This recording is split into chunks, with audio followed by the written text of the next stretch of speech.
নোয়াখালীর কোম্পানিগঞ্জে টানা বৃষ্টির পানিতে ডুবে থাকা রাস্তাঘাট এলাকায় ক্ষতিগ্রস্ত পরিবার ও পানিবন্দী পরিবারের মাঝে শুকনো খাবার বিতরণ করেছেন সিরাজপুর ইউনিয়ন বিএনপির সাবেক সাধারণ সম্পাদক আব্দুল মালেক মেম্বার।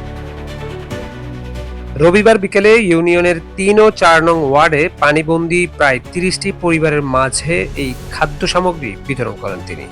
এ সময় তিনি বলেন, নোয়াখালীতে টানা বৃষ্টির কারণে বিভিন্ন স্থানের মতো আমার এলাকার কিছু মানুষ এখনো পানিবন্দী হয়ে আছেন।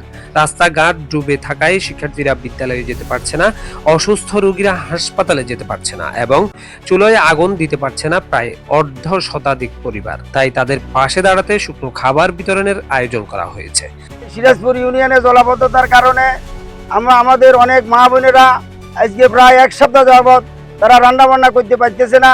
যে সমস্ত শ্রমিকেরা অটো রিক্সা চালায়, তাদের পরিবার পরিজন জীবিকা নির্বাহ করতো, তারা অটো রিক্সাগুলো চালাইতে পারতেছে না।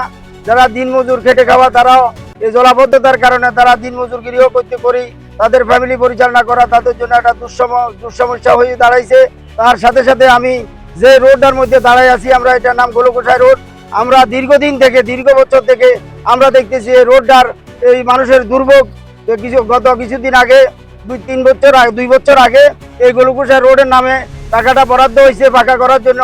সেই রোডকে এদিক থেকে কেটে নিয়ে আরো উত্তরে যে আরেকটা রোড মনে করেন 700 মিটারের একটা রোড করা হয়েছে, কিন্তু ওই বরাদ্দটা এই গোলকোষায় রোডের কিন্তু বরাদ্দ ছিল।